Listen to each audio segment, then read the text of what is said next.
Welcome to my channel ज्ञान की गरीबी। आज हम बात करने वाले हैं बी फार्मेसी फर्स्ट सेमेस्टर में फार्मास्यूटिकल इनऑर्गेनिक केमिस्ट्री सब्जेक्ट में यूनिट सेकंड की, जिसमें हम आज बात करेंगे major extra cellular and intra cellular electrolytes के बारे में, और जो मेजर फिजियोलॉजिकल आयंस है उनके फंक्शंस के बारे में भी देखेंगे।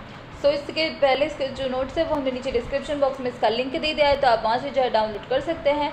और आपने अभी तक हमारे चैनल को सब्सक्राइब नहीं किया तो please subscribe to the channel and hit the bell icon तो आपको हमारे चैनल की नोटिफिकेशंस मिलते रहें। तो चलिए स्टार्ट करते हैं। तो सबसे पहले जो इलेक्ट्रोलाइट्स होते हैं वो ऐसे सब्सटेंसेस होते हैं जो कि आयनाइज हो जाते हैं जब हम उनसे डिज़ोल्व करते हैं सूटेबल आयनाइजिंग सॉल्वेंट में, जैसे वाटर। इलेक्ट्रोलाइट्स जो है ये रिप्लेसमेंट थेरेपी में यूज़ होते हैं, और ये यूज़ होते हैं जो हमारे वेरियस बॉडी फ्लूइड्स होते हैं उसके अंदर जो एसिड बेस बैलेंस होता है उसके करेक्शन के लिए भी यूज़ होते हैं। जो इलेक्ट्रोलाइट कंसंट्रेशन होती है बॉडी फ्लूइड्स की वो डिफरेंट होती है, हमारे जो वेरियस बॉडी फ्लूइड कंपार्टमेंट होते हैं उसमें डिफरेंट होती है। तो वेरियस जो बॉडी फ्लूइड कंपार्टमेंट है वो यहाँ पे दे रखे हैं। पहला है इंट्रासेलुलर फ्लूइड। ये जो फ्लूइड है जो कि यह ऐसा फ्लूइड होता है जो कि हमारे सेल्स के अंदर प्रेजेंट होता है, इसलिए इसे इंट्रासेलुलर फ्लूइड कहा जाता है। For example cytoplasm. उसके बाद में सेकेंड है एक्स्ट्रा सेलुलर फ्लूइड। ये जो फ्लूइड होता है ये सेल्स के बीच में प्रेजेंट होता है, और इसमें एग्जांपल है ब्लड प्लाज्मा। ये जो है वो 16 to 20% जो है कंस्टिट्यूट करता है टोटल बॉडी वेट का, और ये जो है वो मीडियम होता है मूवमेंट के लिए आयंस का, प्रोटीन्स के और अदर न्यूट्रिएंट्स के। उसके बाद में इसका एग्जांपल है सोडियम क्लोराइड, कैल्शियम और बाइकार्बोनेट जो है ये इसमें मेजर एक्स्ट्रा सेलुलर आयंस होते हैं। अब यहाँ पे हम मेजर फिजियोलॉजिकल आयंस के बारे में देखते हैं फंक्शंस। तो फर्स्ट है कैल्शियम आयन। अब यहाँ पे हम एप्लीकेशन देखें इसकी। जो कैल्शियम है ये इंपॉर्टेंट कॉन्स्टिट्यूएंट होता है बोन्स का और टीथ का।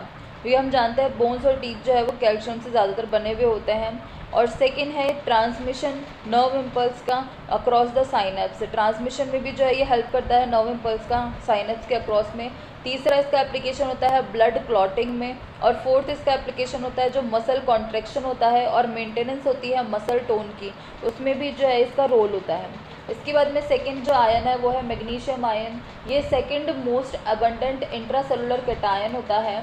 इसमें जो फंक्शंस होते हैं वो होता है फर्स्ट ये एक्टिवेट करता है एंजाइम को जो कि इन्वॉल्व होती है कार्बोहाइड्रेट और प्रोटीन मेटाबॉलिज्म में।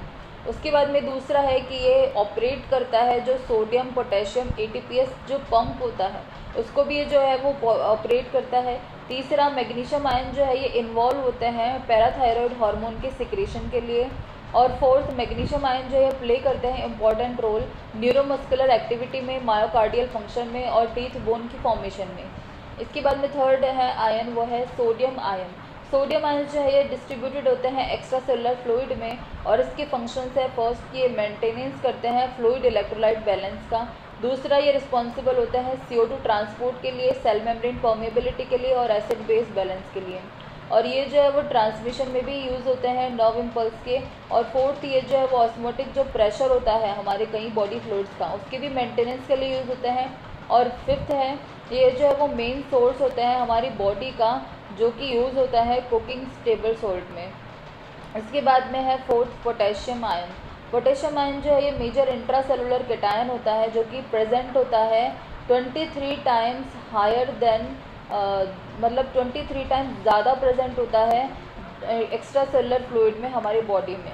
इसके बाद में इसकी जो फंक्शंस है वो है कि ये मसल्स के कॉन्ट्रैक्शन में जो है यूज़ होता है, CO2 ट्रांसपोर्ट में इसका रोल होता है, और मेंटेनेंस करता है pH की, एसिड बेस बैलेंस करता है, और नर्व इम्पल्स के ट्रांसमिशन में भी इसका रोल होता है। और ये यूज़ होता है कई बायोकेमिकल एक्टिविटीज़ में जो कि सेल के अंदर होती है। इसके बाद में है क्लोराइड आयन। ये मेजर एक्स्ट्रा सेलुलर कैटायन होता है, और इसका फंक्शन होता है कि ये क्लोराइड आयन जो है ये एक्सक्रीट हो जाता है हमारे यूरिन के थ्रू और स्किन के थ्रू स्वेटिंग से।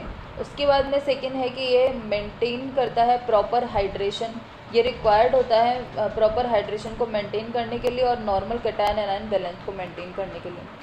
उसके बाद में ये जो रिक्वायर्ड होता है हमारी बॉडी में एज ए टेबल सॉल्ट की तरह। उसके बाद में है आयरन।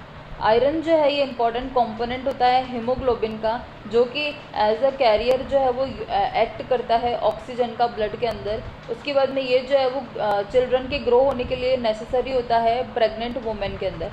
उसके बाद में है फॉस्फेट आयन, ये जो है इम्पॉर्टेंट बफर सिस्टम होता है और ये जो है यूज़ होता है बोन्स और टीथ में, और इसकी जो एनर्जी होती है वो स्टोर होती है एटीपी की फॉर्म में। सो गाइज, ये थे मेजर एक्स्ट्रासेलुलर और इंट्रासेलुलर आयन। इसके अंदर ये टॉपिक था मेजर फिजियोलॉजिकल आयन्स और इसके कुछ फंक्शंस। सो इसके जो नोट्स है वो हमने नीचे डिस्क्रिप्शन बॉक्स में इसका लिंक दे दिया है, तो आप वहाँ से जो है डाउनलोड कर सकते हैं। And thanks for watching this video, and if you like this video please hit the like button and subscribe my channel ज्ञान की गरीबी, and hit that bell icon to get notifications for my new videos.